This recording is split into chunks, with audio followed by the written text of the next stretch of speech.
Hello.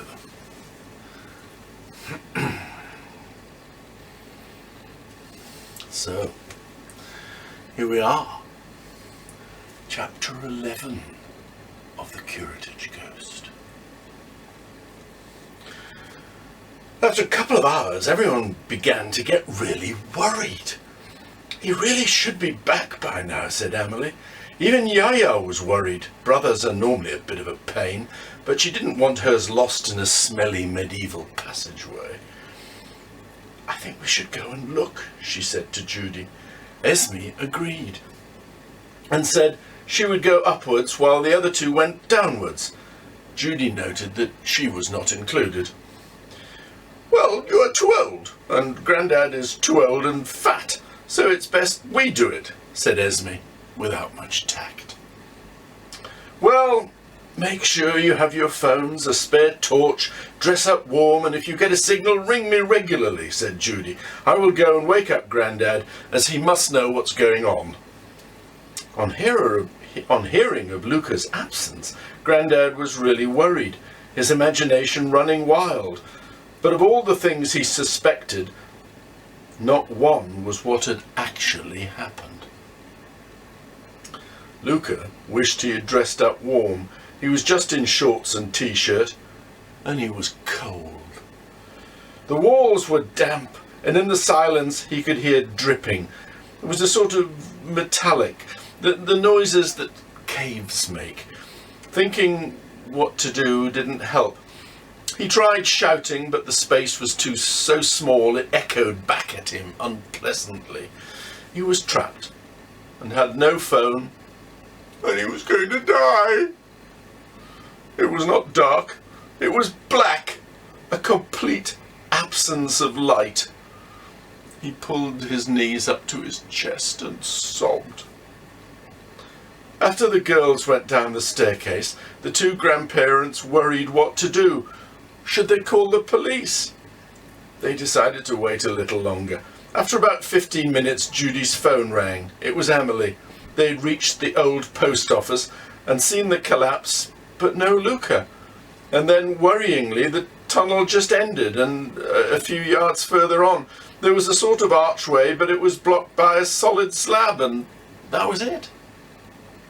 While she was talking, Esme caught up with them to report that Luka was not up the tunnel either. He had gone, vanished into the ether. Yaya inspected the slab and noticed fresh marks on either side. An unpleasant idea began to form in her head. The other two girls spotted what she was looking at. Do you think it's a sort of booby trap? She wondered out loud. If it was, Luka was in big trouble. They all knew that. Emily said she would phone back in a minute and hung up. There were grooves at the base of the stone. Yaya put her hands in and tried to push upwards. Needless to say, it didn't budge a millimetre. It was awkward, but all the girls tried together.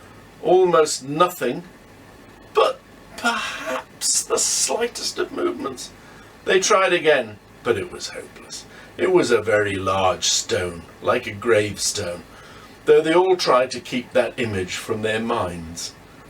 Yaya took her torch handle and banged on the stone. They stood holding their breath. Nothing. She tried again. After what seemed like an age, they heard a faint tapping. So now they knew. Luka was behind the immovable stone. From Luka's side, he thought he heard a faint tapping, but in the dark he could not immediately find his torch. His heart was thumping. Could he be rescued? Then, just as he found the torch, he heard the tapping again and responded. Yaya did. And Luka did. He knew that was Yaya, and she knew it was him.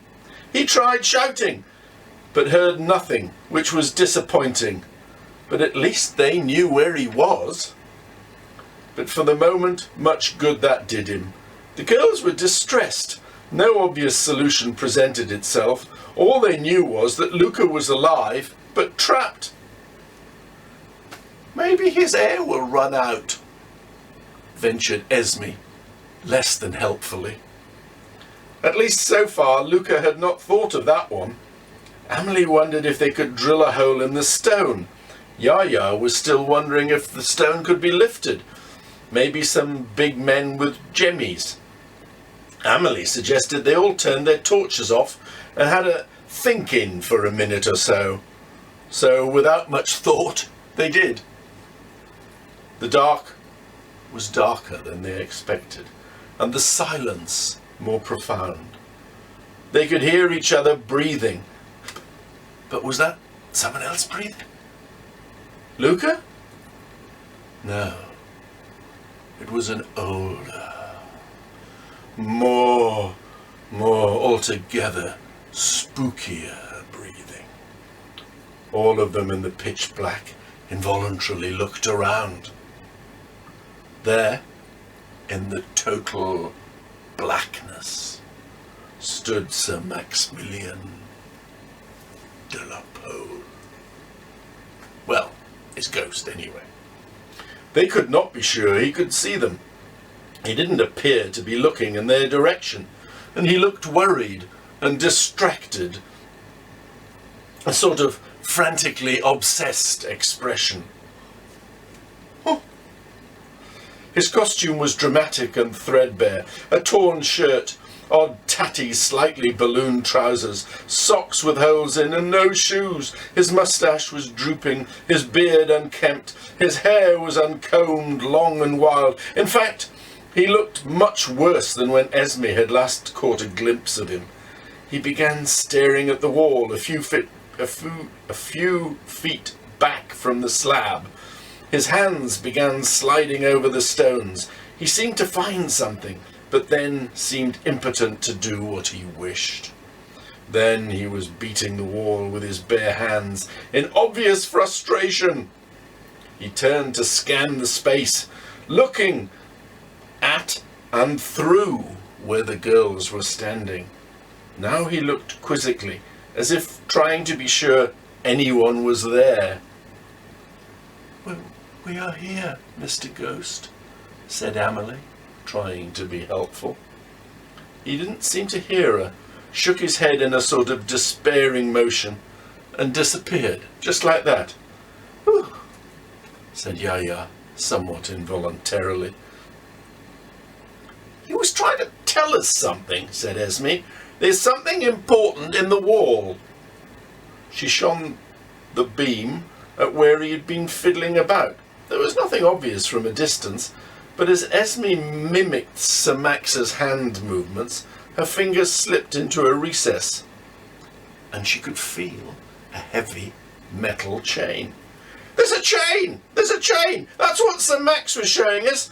But he's a ghost, so he couldn't pull it, but we can. I bet if we pull hard enough, it'll lift the stone. I just know it." Emily and Yaya came over and felt it for themselves. Yaya got her hand in behind the chain and pulled. It was her brother trapped after all, so she should be the one to get him out, she thought.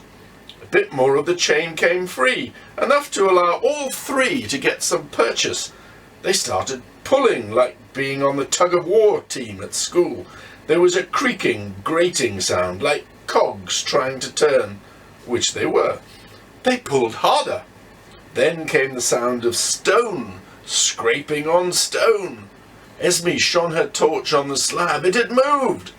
There was a definite gap at the bottom.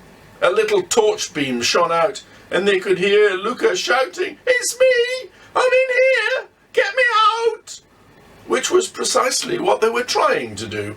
Emily slipped on the wet floor, lost her grip. The sudden extra weight caught the others by surprise, and they were forced to let go, and the slab slid back down with a crunch that meant Luka's torch was no more.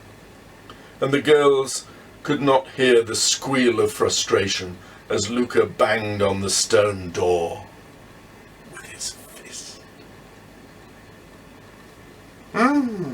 still trapped. And that was the end of chapter 11 of the Curatage Ghost.